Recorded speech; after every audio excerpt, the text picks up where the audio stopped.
ternyata menyimpan harta setara orang terkaya di Indonesia, yakni 925 miliar rupiah dan emas seberat 51 kilogram atau bila ditotal mencapai. Oknum maklar kasus ini tidak hanya satu orang.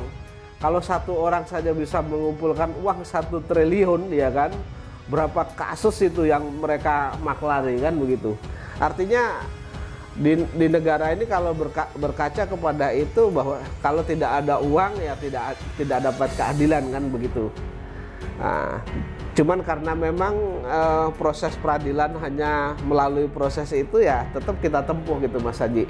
Tapi saya mempunyai kecurigaan juga ini terhadap perkara saya yang nyata-nyata cetowelo-welo bahwa alat bukti orang lain diterapkan kepada saya. Itu kan jelas bertentangan dengan pasal 1340 KUA Perdata, ya. Kemudian saya ini ada OTT terkait dengan ex Mahkamah Agung, berarti apakah kita boleh menduga jangan-jangan di kasus Pak Zaini ini ada udah di beberapa tuh mungkin seperti suap atau gratifikasi dan perkara. Ya, jadi kan saya berkaitan dan perkaranya belum diputus itu kan memang ada dihubungi oleh seseorang, ya, oleh seseorang yang sampai dengan saat ini juga saya sip, artinya sudah saya sip itu yang disampaikan kepada saya. Terus kemudian selanjutnya kan ada telepon juga. Kalau telepon memang tidak bisa saya rekam, tapi kalau misalnya ada pejabat, misalnya KPK atau Kejaksaan Agung atau kepolisian, ya, itu mau bongkar, ya nanti saya kasihkan dokumen itu, kan begitu. Tapi yang jelas dengan adanya OTT 3 hakim, ya, di Surabaya, terus kemudian adanya maklar kasus yang mantan karyawan mantan pejabat Mahkamah Agung ini, saya makin yakin bahwa yang menghubungi saya itu memang ante-ante maklar kasus gitu, Mas. Jadi, tapi saya tidak terpancing sedikit pun. Mending saya itu kalah dalam berperkara ketimbang saya harus menyuap, ya kan, gitu, Mas. Iya, ya memang sungguh.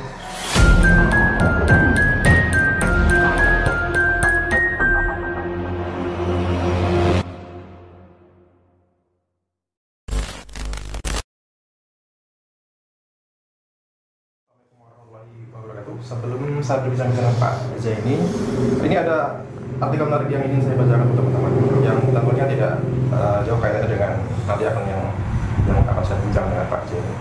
Dari kompas.com, penampakan uang suap hakim yang bebas karena tahu ada tulisan untuk kasasi. Jakarta, kompas.com, Kejaksaan Agung mengamankan uang hingga 20 miliar dalam operasi tangkap tangan terhadap 3 hakim yang membebaskan Ronatanur. Dalam video dari Kejagung tampak segelombok dolar Amerika Serikat yang dihapus dan dilabeli dengan tulisan untuk kasasi. Baik, untuk kasus ini nanti kita perbincangan belakang, Pak, ya. Baik. Baik. Pak Zaini, sehat Pak Zaini? Assalamualaikum. Waalaikumsalam warahmatullahi wabarakatuh, Mas Haji. Pak Zaini, setelah adanya putusan kasasi di Mahkamah Agung, ini Pak Zaini kan juga dulu sempat mengatakan akan melakukan perlawanan dengan upaya PK gitu, Pak. Dan hampir sebulan lebih gitu, Pak. Nah, ini kabar PK-nya kapan nih, Pak? Ya, jadi begini, Mas. Untuk PK itu kan saya harus menunggu putusan dulu, putusan dari kasasi Mahkamah Agung itu. Nah, sampai sekarang itu kan itu diputus sesuai dengan berita yang saya dapat dari awak media, itu kan diputus 20 Agustus, ya kan? Terus kemudian tanggal 30 September itu sudah bocor ke awak media. Kemudian tanggal 1 Oktober, ya, tanggal 1 Oktober itu kemudian Yusuf Mansur kan konferensi pers, ya, Mas, ya. Cuman kemudian sudah, berarti saya sudah tahu dari awak media tertanggal 30, kemudian tanggal 1-nya lagi awak media memberitahukan bahwa Yusuf Mansur sudah konferensi pers. Nah, saya ditanya oleh awak media bagaimana tanggapannya, kan begitu. Nah, saya sendiri kan sampai dengan saat ini itu memang belum menerima relas pemberitahuan hasil putusan kasasi tersebut. Kemudian karena saya sudah tahu dari awak media, kemudian saya tanggal 7 Oktober kemarin bersurat, Mas.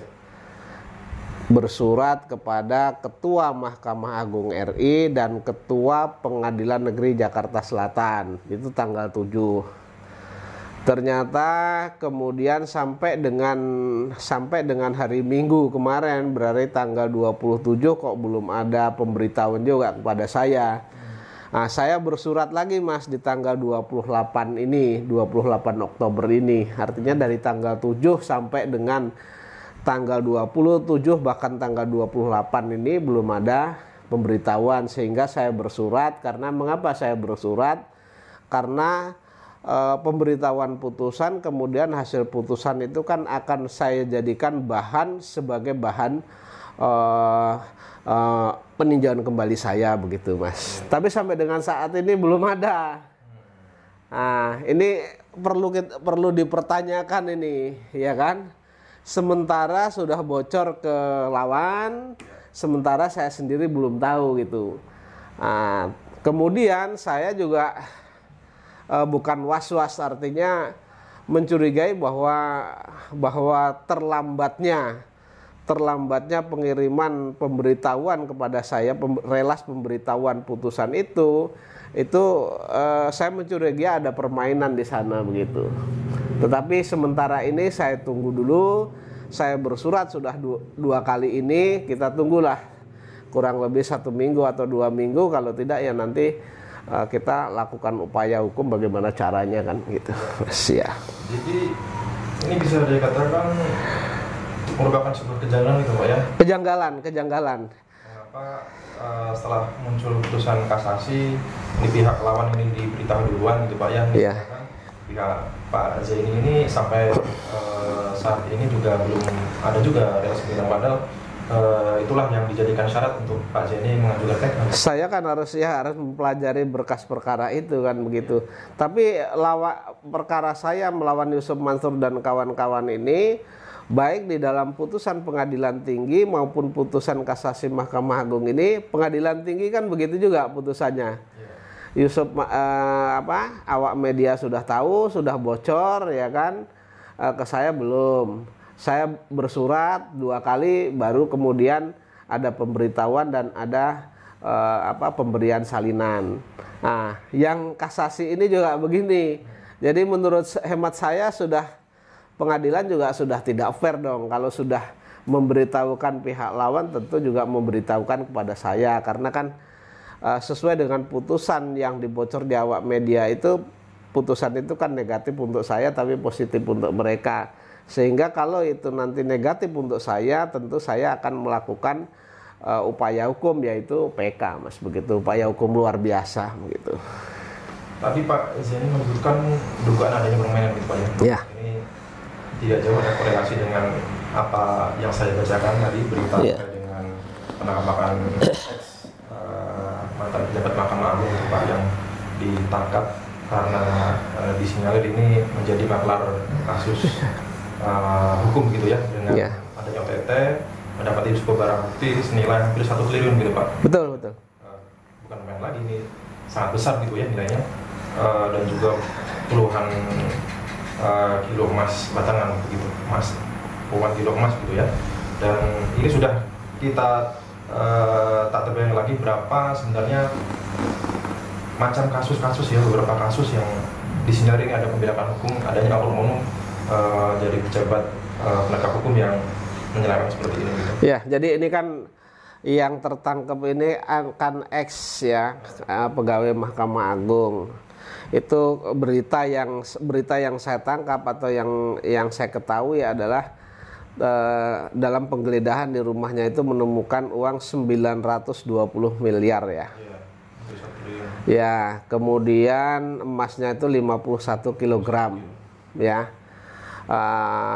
Kalau emasnya itu dikonversi ke uang berarti sekitar 80 miliaran lah begitu. Kemudian plus uangnya itu kan berarti 1 triliun, Mas. Ya, dan itu informasi yang saya dapatkan selama 10 tahun menjadi Markus alias maklar kasus begitu ya.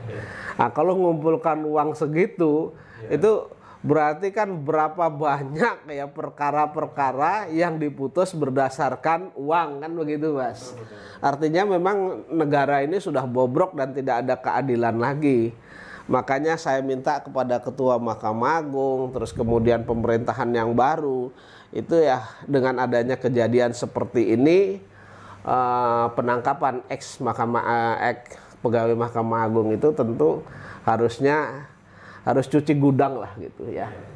Nah itu kalau itu baru satu orang yang ketahuan, saya yakin oknum maklar kasus ini tidak hanya satu orang.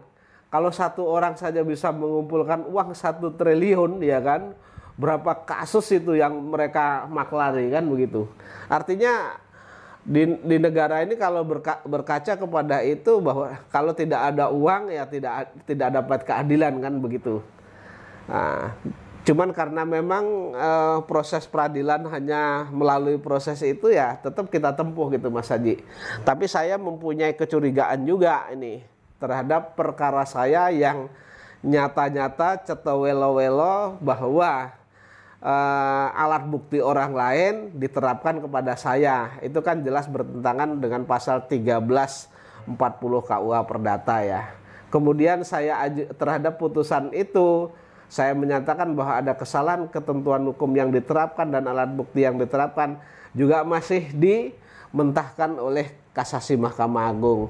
Nah, nanti kita lihatlah apa pertimbangan hakim kasasi itu. Kalau nanti memang di sana saya temukan kesalahan hukum atau baik itu disengaja maupun tidak disengaja, tentu saya akan berupaya lagi melaporkan hakim-hakim itu. Walaupun nanti tanggapannya juga misalnya dari Bawas ya, Badan Pengawasan Bawas Mahkamah Agung, nanti misalnya negatif ya nggak apa-apa, yang penting saya laporkan saya sudah berbuat sebagai anak bangsa gitu Mas, atau pencari keadilan begitu. Iya. Pak Zini menilai bahwa pihak Mahkamah Agung ini telah menerapkan ketentuan hukum yang salah itu Pak. Menurut hemat saya begitu. Iya. Ya, korelasi dengan tadinya ada OTT terkait dengan ex Mahkamah Agung, berarti apakah kita boleh menduga jangan-jangan di kasus Pak Zaini ini ada udah dilakukan tuh mungkin seperti suap atau gratifikasi dengan perkara Zaini? Ya, jadi kan saya berkaitan dan perkaranya belum diputus itu kan memang ada dihubungi oleh seseorang ya. Oleh seseorang yang sampai dengan saat ini juga saya sip, artinya sudah saya sip itu yang disampaikan kepada saya. Terus kemudian selanjutnya kan ada telepon juga. Kalau telepon memang tidak bisa saya rekam, tapi kalau misalnya ada pejabat, misalnya KPK atau Kejaksaan Agung atau kepolisian ya, itu mau bongkar ya nanti saya kasihkan dokumen itu, kan begitu.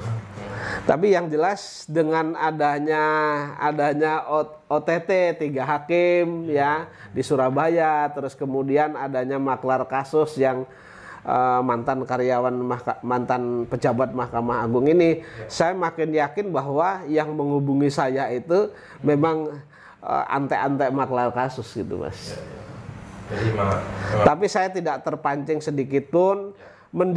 Mending saya itu kalah dalam berperkara ketimbang saya harus menyuap, ya kan? Itu Mas. Iya.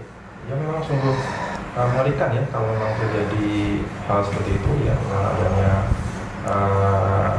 OTT terhadap mantan pejabat Mahkamah Agung, dan kemudian Pak Zini sendiri sebelum putusan kasasi muncul ada salah seorang oknum yang mengaku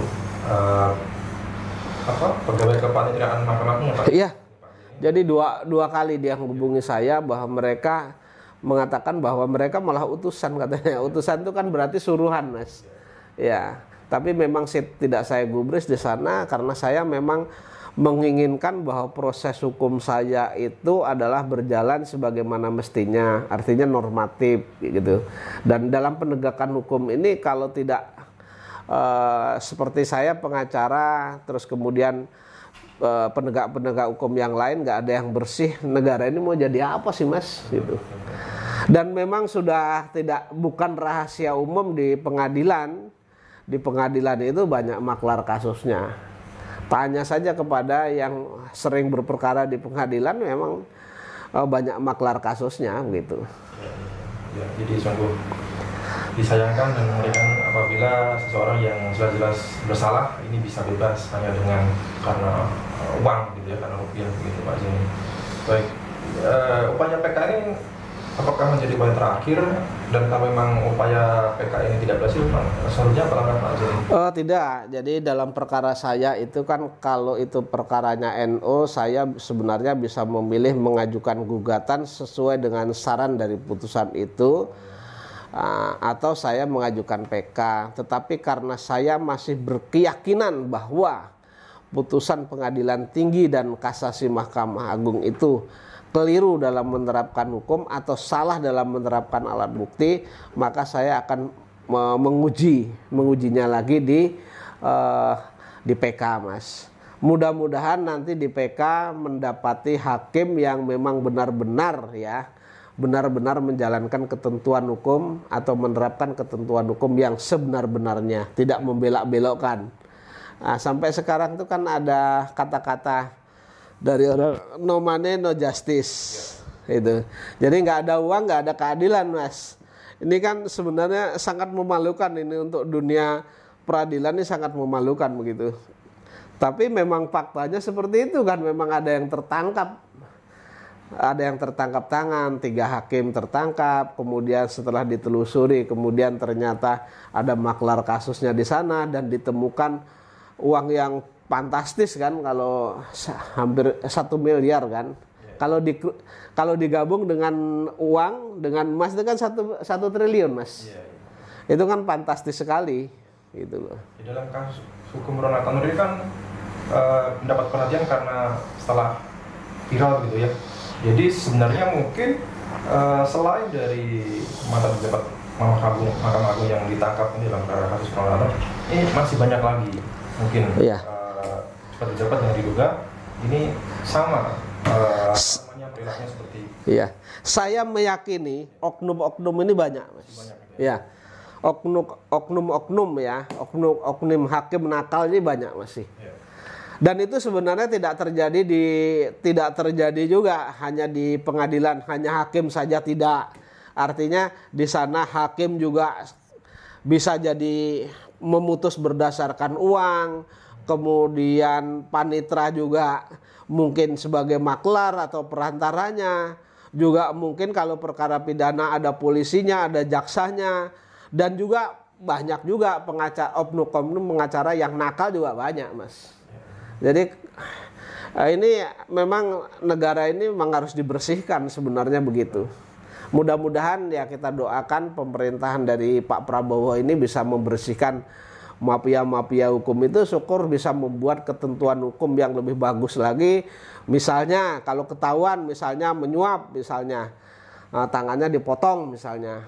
Ya, jadi hukum itu sebenarnya harus tegas. Kalau hukum hanya tidak tegas, kemudian melakukan misalnya korupsi dan lain sebagainya, hanya dihukum ringan-ringan saja, ya tidak ada unsur jerahnya. Karena kita kan seolah-olah sudah jauh dari agama nih.